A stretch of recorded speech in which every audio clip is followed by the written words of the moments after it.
adapun mandi mendekati waktu Jumat min dhahabihi dalam perjalanannya ilaiha kepadanya menuju Jumat itu afdolu lebih afdol.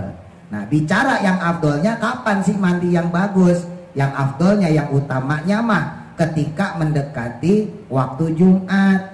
Jadi seandainya azan Jumat jam 12 kurang seperempat, ya jam 11 lah, kita setengah 12 kita sudah mandi. Tapi kalau bicara sunnah keseluruhan, ya nggak mesti harus jam 11. Asal sudah terbit fajar, ya subuh, berarti sudah ada kesunahan mandi. Makanya kalau bagi bapak-bapak yang kerja, yang dagang, yang barangkali sholat Jumatannya di pasar, di kantor, ya maka bisa kita niatin dari awal, dari rumah mandinya sudah niat mandi Jumat. Bahwa sesungguhnya waktu, nah ini yang orang suka salah paham, waktu tersebut yaitu bainal fajri, terhitung antara fajar wa khurujil khotibi, dan keluarnya khotib, yang kosimu terbagi sitata ajzain dengan 6 bagian mutasawiyatin yang sama. Jadi seandainya fajar katakan jam 5 ya, terus kemudian khotib naik mimbar jam 12, ya udah kita bagi 6 tuh. Yang datang jam 6 pagi itu dapat pahala onta gitu, yang datang jam 7 paginya selisih sejam ya, nah itu baru dapat pahala sapi. Terus yang jam 8 nya pahala kambing, 9 nya terus pahala ayam, jam 10 nya pahala burung pipit, jam 11 nya baru pahala telur. Jadi yang jam 11 aja udah pahala telur, bukannya pahalanya onta. Enak aja pahala onta itu kalau berangkat dari habis terbit fajar gitu ya.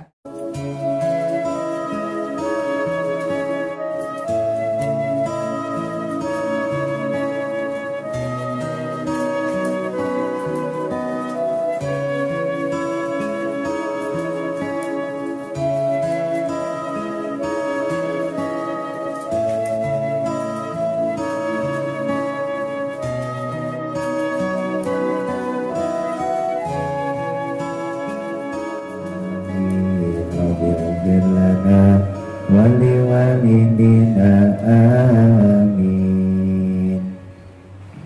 Kita lanjutkan kembali masih pada bab tentang salat Jumat. Bismillahirrahmanirrahim. Qala musannifu rahimahullahu ta'ala wa nafa'ana bihi wa bi barakati ulumihi fi daraini amin. Wa sunnah, dan disunahkan limuridiha, untuk orang yang akan menghadirinya. Ai maksudnya al-jum'ati, akan menghadiri sholat Jumat. Wa illam talzamhu, walaupun tidak wajib baginya. Walaupun sholat Jumat itu sendiri tidak wajib baginya. Ya misalnya kayak siapa kemarin musafir. Musafir diberikan keringanan, tidak diwajibkan sholat Jumat. Tapi kalau dia mau menghadiri sholat Jumat, tetap ada kesunahan-kesunahan. Perempuan nggak diwajibkan sholat Jumat. Tapi kalau seandainya perempuan mau menghadiri sholat Jumat, nah ini termasuk kesunahan-kesunahannya. Sunnah bagi orang yang ingin menghadiri sholat Jumat. Yang pertama yaitu guslun, mandi. Bitakmimil badani, dengan meratakannya badan, warroksi, dan juga kepala, bilma'i, dengan air. Jelas ya, namanya mandi meratakan seluruh badan sampai kepala kita dengan air. Fa'in ajaza, maka jika tidak bisa sunnah, maka disunahkan. Disunahkan apa penggantinya? Tayammumu, dengan tayamum.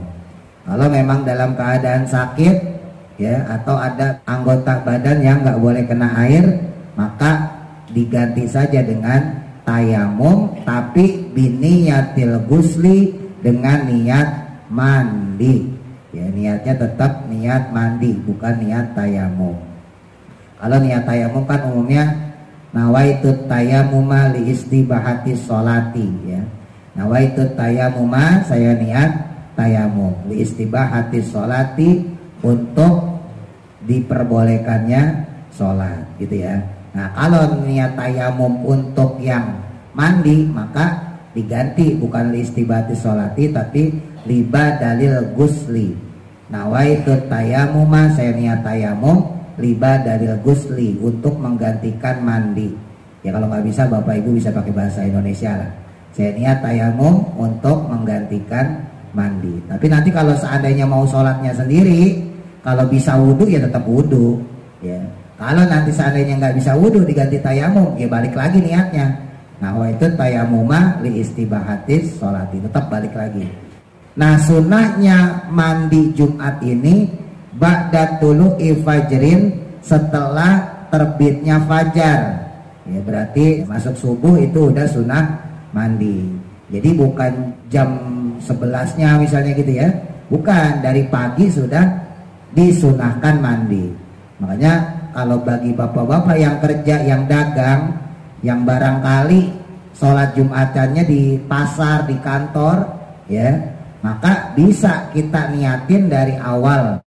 Dari rumah mandinya sudah niat mandi Jumat. Ya, kita niat aja mandi Jumat ya. Nawaitul gusla, saya niat mandi lihadiril Jum'ati, untuk hadir pada sholat Jumat sunnatan lillahi ta'ala. Menurut jumhur ulama, termasuk dibahas di Fathul Mu'in ya, mazhab kita, mazhab Syafi'i, mandi Jumat hukumnya sunnah. Tapi kalau menurut mazhab Hanafi, mandi Jumat hukumnya wajib. Nah, ini kita pakai hukum yang jumhur ulama. Ya, kita niatnya nawaitul gusla, saya niat mandi lihadiril Jum'ati, untuk hadir pada sholat Jumat sunnatan lillahi ta'ala. Kalau nggak bisa pakai bahasa Arab ya pakai bahasa Indonesia aja. Saya niat mandi untuk menghadiri sholat Jumat sunnah karena Allah Ta'ala.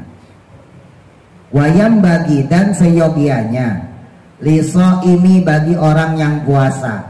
Andai kata kok ada orang yang puasa di hari Jumat, ya kalau puasanya disendirikan makruh kalau hari Jumat. Tapi kalau ada penyebab itu nggak apa-apa.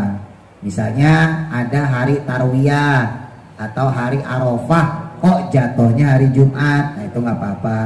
Atau Bapak Ibu nazar, ya saya mau puasa nanti kalau anak saya masuk sekolah negeri, dilalanya hari Kamis pengumuman dapat sekolah negeri, ya Jumat harus dilaksanain orang nazar, ya maka itu diperbolehkan.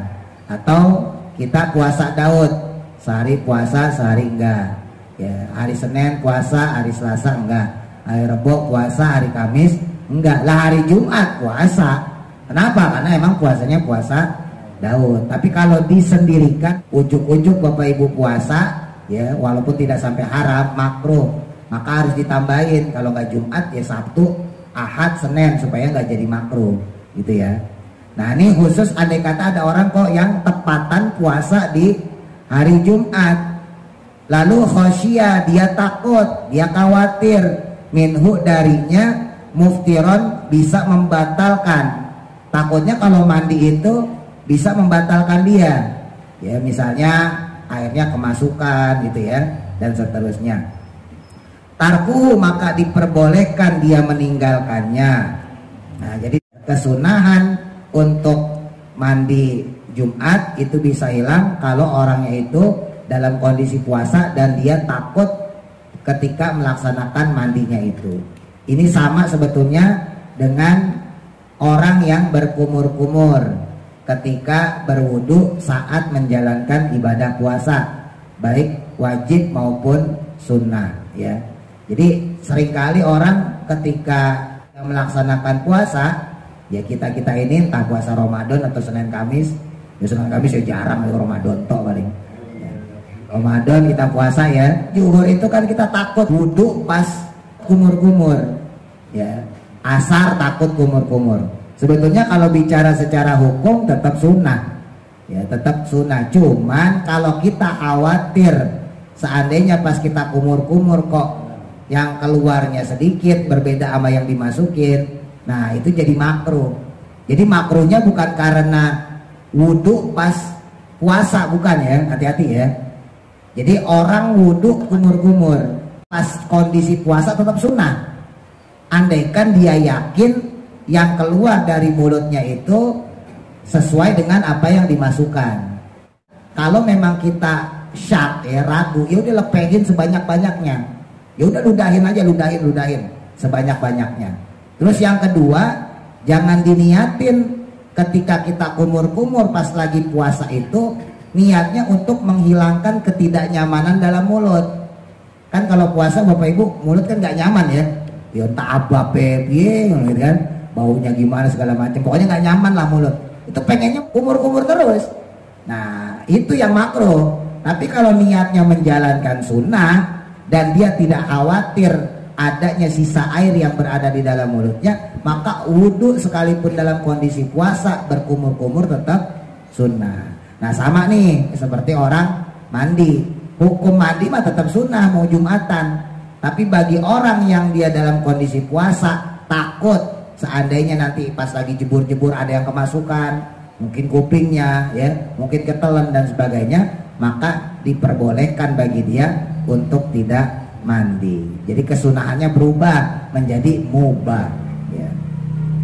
Wakanda dan demikian pula hukumnya sairul absali, yaitu sekalian mandi-mandi yang lainnya, al masnunati yang disunahkan. Begitu pula dengan mandi-mandi lain ya. Wa qurbuhu, dan adapun mandi mendekati waktu Jumat min dahabihi dalam perjalanannya ilaiha kepadanya, maksudnya menuju Jumat, itu afdolu lebih afdol. Nah bicara yang afdolnya kapan sih mandi yang bagus? Yang afdolnya, yang utamanya mah ketika mendekati waktu Jumat. Jadi seandainya azan Jumat jam kayak sekarang ya 12 kurang seperempat, ya jam 11 lah kita mandi, itu afdolnya. Atau setengah 12 kita sudah mandi. Tapi kalau bicara sunnah keseluruhan ya nggak mesti harus jam 11, asal sudah terbit fajar ya subuh, berarti sudah ada kesunahan mandi. Nah kalau di Fathul Mu'in kan hanya untuk orang yang menghadiri Jumat ya sunnahnya, sekalipun dia tidak wajib sholat Jumat. Tapi kalau di kitab-kitab lain disunahkan buat siapapun orangnya, selama dia tidak uzur, tidak menyulitkan dia, tidak membahayakan dia, tetap hukumnya sunnah mandi Jumat. Jadi ini berlaku juga buat ibu-ibu yang perempuan, pagi-pagi niatin mandinya Jumat. Kenapa? Karena Jumat itu mulianya bukan cuma sholat Jumatnya, tapi juga hari itu sendiri. Sebab hari Jumat merupakan hari raya kita dalam satu pekan. Hari raya kita dalam setahun kan Idul Fitri sama Idul Adha. Nah hari raya kita dalam satu pekan ya Jumatan itu ya. Cuman kalau untuk laki-laki ada kewajiban secara fardu kifayah melaksanakan sholat Jumat. Tapi sunnah-sunnah yang ada pada hari Jumat bukan hanya untuk kaum laki-laki. Menurut sebagian ulama, di antaranya ya mandi ini. Mandi ya tetap sunnah buat perempuan, sekalipun si perempuan tidak berangkat sholat Jumat. Sodakoh ya sekarang lagi rame-rame nih Jumat berkah. Apakah yang sedekah laki-laki doang? Kan enggak. Perempuan juga disunahkan sedekah banyak-banyak di hari Jumat, baca Quran, zikir dan sebagainya. Itu bukan cuma untuk kaum laki, disunahkan juga untuk seluruh umat Islam, termasuk kaum perempuan, selama dia tidak halangan tadi ya, selama dia tidak uzur dan sebagainya. Artinya ketika kita memuliakan Jumat, maka yang mulia itu bukan cuma sholat Jumatnya, tapi juga sepenuh harinya itu. Nah, bicara yang paling afdolnya sendiri, kapan sih mandi yang bagus? Yang afdolnya mendekati waktu Jumat. Ya tadi ya setengah 12 atau jam 11 lah. Walau ta'arodo, dan adapun jika berhadapan antara al-ghuslu mandi watabekiru dan datang lebih awal, karena ada kesunahan juga datang lebih awal. Apa yang didulukan? Datang duluan atau mandi dulu? Famura'atul ghusli, maka melakukan mandi itu aula lebih utama. Justru mandi lebih utama daripada mendahulukan datang lebih awal. Emang sih kalau kita datang jam 11, datangnya agak awalan, ya. Tapi kalau dibandingin mandi dulu, walaupun kita nanti berangkatnya jam setengah 12, karena mandinya misalnya ngantri, ya, atau mandinya lama bebersihnya, nah maka yang telat tersebut tapi dengan mandi tetap lebih utama daripada berangkat awal tapi tidak mandi. Nah, alasannya apa? Lil khilafi, karena adanya perbedaan pendapat ulama fi wujubihi, dalam kewajibannya mandi. Tuh, tadi saya sampaikan, ya, beberapa ulama di kalangan mazhab Hanafi untuk mandi Jumatan hukumnya wajib, sementara untuk yang jumhur ulama termasuk mazhab Syafi'i hukumnya sunnah.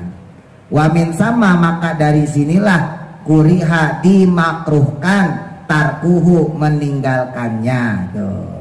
Maka dari hal tersebutlah meninggalkan sunnah mandi itu dimakruhkan, karena untuk menyelamatkan diri kita dari khilafiyah. Karena kesunahan itu ada yang disepakatin ulama, ada yang ulama itu berbeda pendapat menaikkan derajatnya jadi wajib. Contoh waktu itu kita bahas pas awal-awal sholat Bapak Ibu, ya, yaitu doa iftitah. Emang kalau menurut jumhur ulama termasuk mazhab kita Syafi'i, doa iftitah itu sunnah. Tapi kalau menurut mazhab Hanafi, doa iftitah wajib. Nah makanya untuk menyelamatkan diri, barangkali dilalahnya nanti di akhirat yang benar mazhabnya Imam Hanafi, kita nggak kesalahan. Makanya tetap diusahakan jangan sampai meninggalkan doa iftitah. Nah ini juga begitu nih, sama dengan mandi Jumat. Emang secara jumhur ulama sunnah hukumnya mandi untuk berangkat Jumatan, tapi ada beberapa ulama yang mewajibkan, hukumnya wajib untuk mandi Jumatan. Nah untuk keluar daripada permasalahan tadi khilafiyah, perbedaan pendapat ulama tadi, cari amannya gitu ya, maka lebih baik kita mandi aja deh supaya selamat dari perbedaan pendapat ulama. Itik wa minal agsali, dan termasuk di dalamnya mandi-mandi al-masnunati, yang disunahkan. Mandi selain mandi Jumatan yang disunahkan ada apa aja? Yang pertama ghuslul idaini, yaitu mandi id 2, yaitu Idul Fitri sama Idul Adha. Mandi Idul Fitri Idul Adha. Yang membedakan kalau Idul Fitri Idul Adha sunahnya bukan dari terbit fajar, tapi dari nisfil lail, ya, dari tengah malam. Nah itu disebutin di beberapa kitab yang lain. Jadi kalau untuk sholat Jumat, kesunahannya itu baru terbit fajar. Jadi kalau bapak ibu niat mandi untuk Jumatan kok jam 3 malam, jam 2 malam belum dapat kesunahan, ya. Walaupun nanti berangkat Jumatan, tapi mandinya jam 2 jam 3 malam nggak dapat kesunahan mandi Jumat. Tapi kalau untuk hari raya Id, kesunahannya bukan dari terbit fajar, tapi dari nisfil lail, jadi jam 12 malam. Ya jadi jam 12 malam kalau andai kata kita mau mandi duluan, ya jam 1 jam 2 sebelum subuh itu kita sudah dapat kesunahan mandi hari raya. Terus yang kedua wal kusufaini, sholat 2 gerhana, ya, gerhana matahari dan gerhana bulan, sama itu juga. Wal istisqoi, dan sholat istisqa, mau sholat istisqa minta hujan, ya, mandi dulu. Wa agsalul haji, dan yang keempat mandinya untuk waktu haji, ya, mau pakai ihram dan sebagainya, niat haji, maka disunahkan mandi. Wa ghuslu ghasilil mayyiti, dan yang kelima mandinya orang yang memandikan jenazah, memandikan mayit. Jadi orang yang mandiin mayit habis itu mandi hukumnya bukan wajib, sunnah. Ya, ini banyak nih juga kadang-kadang di tengah-tengah kita, ya. Wah itu orang habis mandiin jenazah wajib wudu, wajib mandi. Nggak ada kewajiban, ya, sunnah. Sunnahnya adalah mandi. Dan termasuk yang keenam wal ghuslu, yaitu mandi lil i'tikafi, untuk i'tikaf.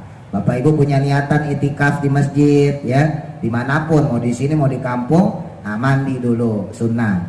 Walikulli lailatin, dan juga sunnah mandi pada setiap malam min Ramadona, pada bulan Ramadan. Nah ini yang penting nih, kalau Bapak Ibu punya kesempatan mandi pada malam bulan Ramadan, niatin mandinya mandi sunnah, Jangan cuma mandi asal-asalan gak dapat pahala.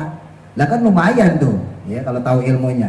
Bapak Ibu misalnya yang ke pasar ya, berangkat jam 2 jam setengah 3 atau sebelum sahur ya. Nah, mandi dulu, niatin mandinya mandi sunnah Ramadan tiap malam, bukan cuma awalnya doang. Beda sama Muharram. Kalau Muharram atau awal-awal bulan memang di awal bulannya, di tanggal 1-nya. Tapi kalau Ramadan likulli lailatin, di setiap malamnya. Nah kita niatin tuh ya, sebelum sholat subuh misalnya kita mandi, niatin mandi sunnah Ramadan. Terus wali hijamati ketika setelah berbekam. Nah habis berbekam disunahkan juga mandi. Lalu wali tagoyuril jasadi. Nah ini mandi biasa kayak kita. Jika terjadi perubahan bau badan, bau di dalam jasad kita. Ini kan umum ya, kemana-mana misalnya gitu ya, Bapak Ibu kita kemana-mana capek aktivitas kan mandi. Nah itu niatin tuh. Niatin gimana? Ya udah mandi sunnah. Ya Allah saya niat mandi sunnah untuk membersihkan badan. Pahala.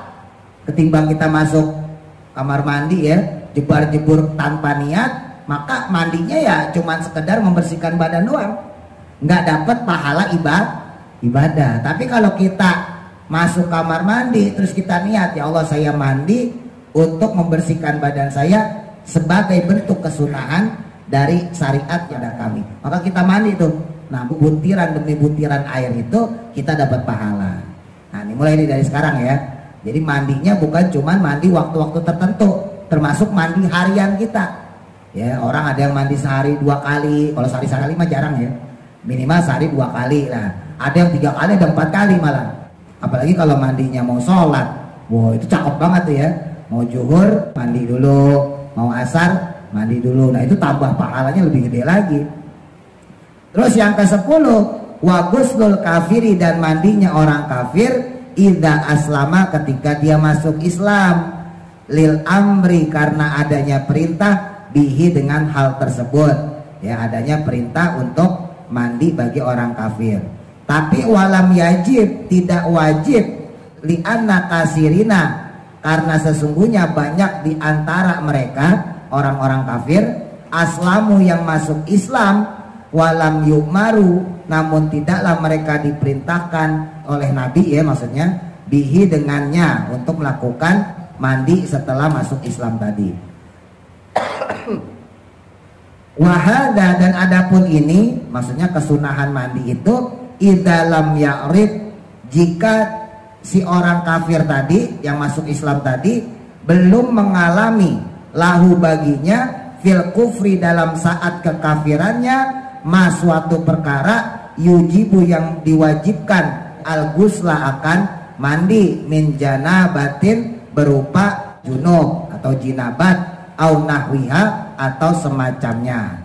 Jadi kalau untuk orang kafir yang masuk Islam, hukum asalnya bukan wajib mandi, sunnah mandinya. Tapi kesunahan mandi ini, orang kafir yang masuk Islam itu dia belum melakukan satu hal yang menyebabkan dia junub. Misalnya apa? Kalau perempuan ya haid, ya kalau laki-laki misalnya hubungan badan, keluar sperma dan sebagainya. Jadi gampangnya nih, orang kafir yang masuk Islam belum balik. Kalau orang kafir masuk Islam udah balik, maka hukumnya bukan sunnah lagi gitu. Jadi hukum asalnya dulu ya. Hukum asalnya sendiri, orang kafir masuk Islam tidak wajib mandi.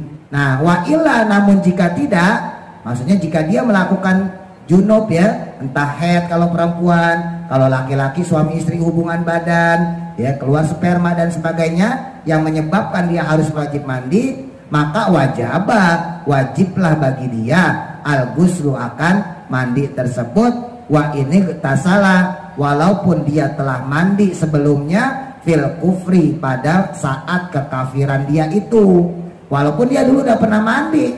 Ya, orang kafir kan walaupun dia kafir dia juga tahu kebersihan ya kan. Habis hubungan badan mungkin dia mandi ya, atau yang perempuannya habis haid dia mandi. Tapi yang begitu itu nggak dimasukin dalam syariat, karena dia kan waktu itu posisinya masih kafir. Ya, makanya ketika dia masuk Islam wajib mandinya itu karena dia pernah mengalami jinabat atau junub. Jadi mandinya itu bukan karena masuk Islam, ya, mandinya itu karena jinabat atau junubnya itu. Sebab sekalipun dia mandi di waktu kekafirannya, libut lani niyatihi, karena tidak sahnya niat dia atau batalnya niat dia di masa kekafirannya. Jelas ya? Jadi untuk orang kafir yang masuk Islam, hukum aslinya tidak ada kewajiban mandi. Wajib mandi bagi orang kafir kalau dia pernah melakukan jinabat atau junub, apapun faktor penyebabnya. Titik. Wa akaduha, dan adapun yang paling kuat itu guslul jum'ati, yaitu mandinya sholat Jumat. Nah, dari mandi-mandi yang tadi kita pelajarin, mandi Jumatan, mandi hari raya, mandi sholat gerhana, ya, mandi istisqa dan seterusnya, yang paling afdol, yang paling muakkad adalah mandi sholat Jumat. Sebabnya apa? Tadi tuh, kalau mandi-mandi yang lain ulama nggak khilafiyah, semuanya sepakat sunnah hukumnya. Tapi kalau mandi Jumat ada beberapa ulama yang menghukumi wajib gitu. Beda sama mandi hari raya, semua ulama sepakat sunnah, nggak ada yang ngomong wajib. Mandi sholat gerhana, semua ulama sepakat hukumnya sunnah, nggak ada yang wajib. Mandi sholat istisqa, minta hujan, semua ulama sepakat hukumnya sunnah, nggak ada yang wajib. Tapi untuk sholat Jumat nggak sepakat ulama, semuanya sunnah. Ada beberapa ulama yang mengkategorikan mandi untuk Jumatan itu hukumnya wajib. Makanya bicara keafdolan, hukum yang paling afdol dari mandi-mandi tadi adalah mandi untuk sholat Jumat. Ya, bahkan tadi mengalahkan hadir lebih awal. Ya, hadir telat tapi mandi itu lebih afdol daripada hadir duluan tapi tidak mandi. Summa min guslil mayiti, baru kemudian yang kedua derajatnya di bawahnya mandi Jumatan, yaitu mandi setelah memandikan mayit. Tanbihun, peringatan. Qala, berkata Syekhuna, guru kita. Ya, Syekhuna di sini berarti gurunya Imam Zainuddin Al-Malibari, yaitu Imam Ibnu Hajar Al-Haytami, ya. Berkata guru kita, yusannu, disunahkan, qada'u guslil jum'ati. Wah, ini hebatnya nih. Mengkodok, ya, mengganti kalau kita lewat mandi Jumat, kasa iril agsali, sebagaimana juga, ya, sunnah mengkodok sekalian mandi-mandi yang lain al-masnunati, yang disunahkan.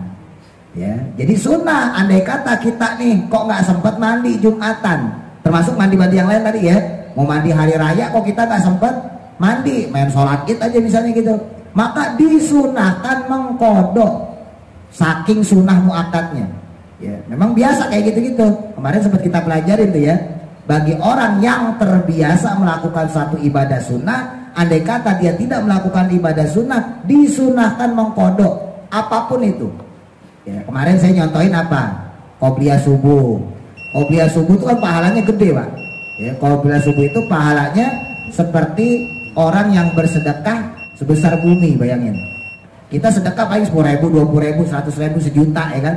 Nah, orang yang melaksanakan qobliyah subuh atau sholat sunnah fajar sama aja, ya. Nah, bahasa fikihnya qobliyah subuh, bahasa nabinya sholat sunnah fajar. Jadi gak usah bingung. Ya, sholat sunnah fajar atau qobliyah sama aja itu. Hadisnya sholat sunnah fajar, bahasa fikihnya qobliyah gitu. Nah, fadilahnya banyak, Pak. Kalau kita buka-buka itu Bapak Ibu, ya. Nah, cuman di antara fadilahnya itu adalah seperti orang yang sedekah satu isi bumi, ya, sedunia. Bayangin tuh. Nah, saking gedenya itu pahalanya. Oke lah, kita gak usah bicara pahalanya.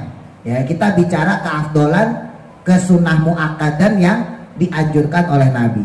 Nah, ada orang biasa sholat qobliyah, misalnya kita, ya, kita biasa qobliyah subuh. Dilalanya suatu ketika pas kita berangkat ke musola, nah, jamnya udah bunyi, tit, ya udah sholat. Habis sholat subuh kita kodok, kita qobliyah.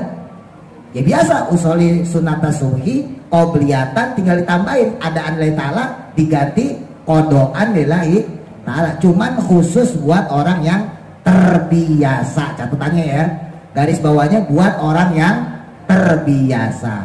Dan ini bukan berlaku untuk qobliyah subuh doang, ya, apapun.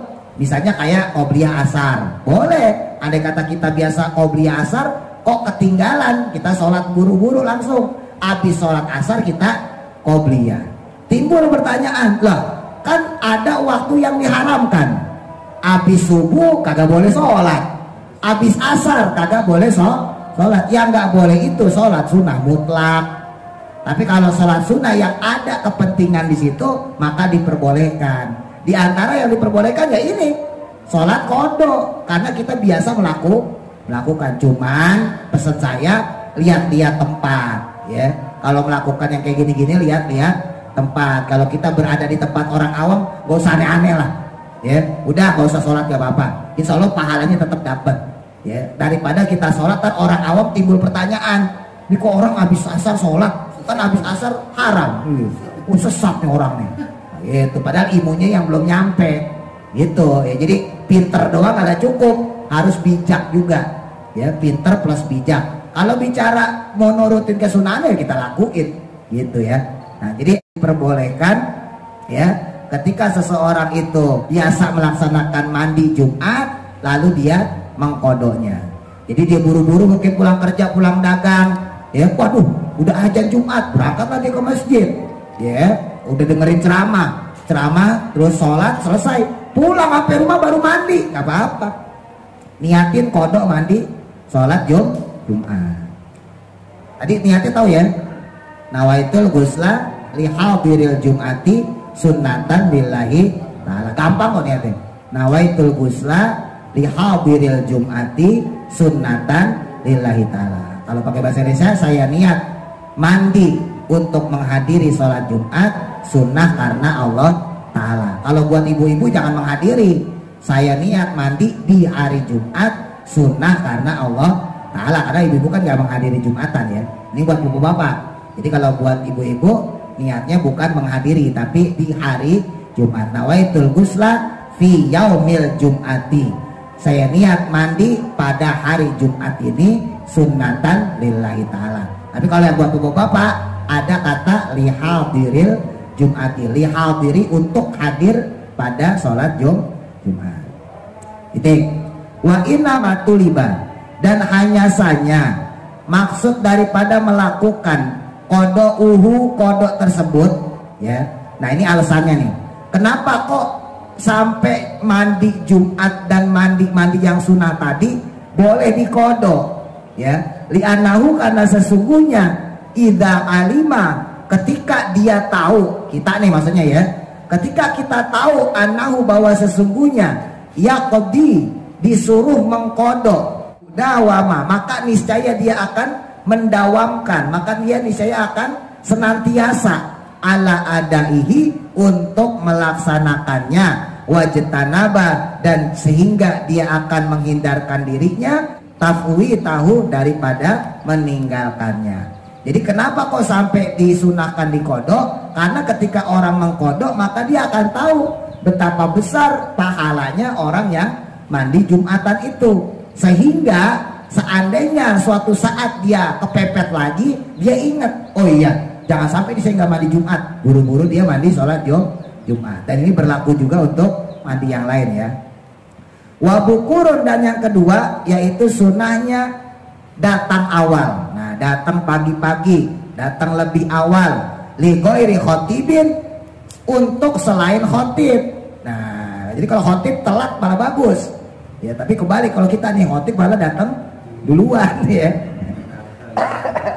Padahal sebetulnya khotibnya bagusnya belakangan. Ilal musola, kepada tempat sholat. Musola di sini ya masjid ya maksudnya ya. Ya kita juga ini masjid sama aja. Min tulu il fajri, dari terbitnya fajar. 5 karena keterangan fil khobari, dalam khobar. Khobar itu hadis Nabi. As-sohihi, yang soheh. Ada hadis yang soheh tentang fadilahnya orang yang datang lebih awal di waktu Jumat. Annalil ja'i, ini masyhur nih, Bapak Ibu udah sering dengar, bahwasanya sesungguhnya orang yang datang ba'da iktisalihi, setelah mandi, yang mana mandinya guslal janabati, mandi jinabat, kagus liha, seperti mandinya seperti mandi jinabat. Jadi mandinya resik banget ya, gosok gigian, digosok-gosok badannya, sampoan, pokoknya kayak orang mandi junub, bukan mandi asal-asalan. Wakilah dan dikatakan hakikotan ya, sebenar-benarnya mandi. Di ayyakuna, dengan selesai dia itu ya jamaah dari berjima ya, habis hubungan badan mandi jinabat. Li'annahu, maka sesungguhnya yusanu disunahkan lailatal jum'ati, pada malam Jumat. Nah memang secara kesunahan sendiri malam Jumat itu disunahkan hubungan badan. Au yaumaha, atau siangnya, maksudnya siang harinya.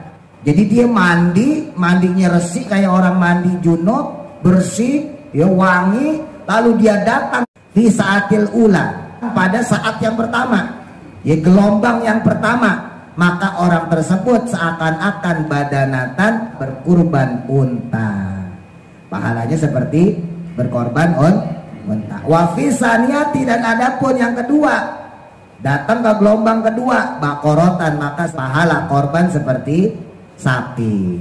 Wa fi salisati, dan adapun pada gelombang yang ketiga, kabsyan, maka dia seakan-akan berkurban domba, akrona, yang sudah bertanduk ya, domba dia dapat pahala.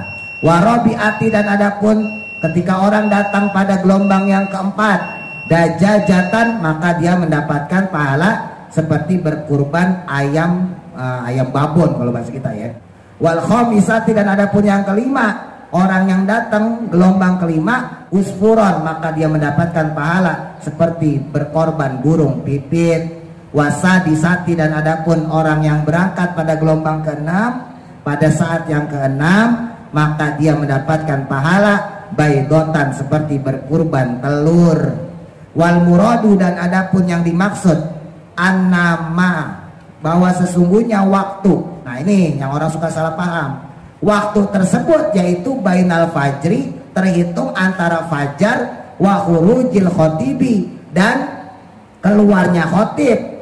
Yang kosimu terbagi sitata ajzain, dengan 6 bagian, mutasawiyatin, yang sama, sawaun, baik halnya ataulah yang panjang atau yang lama, al yaumu, harinya, am qasura, ataupun hari yang pendek. Jadi ini terhitung dengan 6 bagian Bapak Ibu. Terhitungnya bukan dari hitungan jam 10 jam 11, tapi terhitung dari fajar sampai keluarnya khotib menuju mimbar. Jadi seandainya fajar katakan jam 5 ya, subuh ya. Terus kemudian khotib naik mimbar misalnya jam 12. Ya udah, kita bagi 6 tuh. Jadi kurang lebih bagiannya itu 1,5 jam. Nah ini baru kita klasifikasi sesuai pahala tadi. Jadi bukan yang datang jam 10 jam 11 itu dapat pahala onta, bukan. Yang datang jam 6 pagi itu dapat pahala onta gitu. Yang datang jam 7 paginya, selisih sejam ya, nah itu baru dapat pahala sapi. Terus yang jam 8 nya naik lagi pahala kambing gitu ya. 9 nya terus pahala ayam. Jam 10 nya pahala burung pipit. Jam 11 nya baru pahala telur. Jadi yang jam 11 aja udah pahala telur. Bukannya pahalanya onta, enak aja. Pahala onta itu kalau berangkat dari habis terbit fajar gitu ya. Amal imamu, sedangkan imam justru fayusanu, disunahkan lahu baginya at-takhiru, untuk datang lebih akhir, ila waktil khutbati, untuk sampai pada waktu khutbah, lil ittibai, untuk mendapatkan kesunahan Nabi Muhammad sallallahu alaihi wasallam. Wa yusanu, dan disunahkan, wallahu a'lam. Mudah-mudahan manfaat. Al-Fatihah. A'udzu billahi minasy syaithanir rajim. Bismillahirrahmanirrahim. Alhamdulillahi rabbil alamin.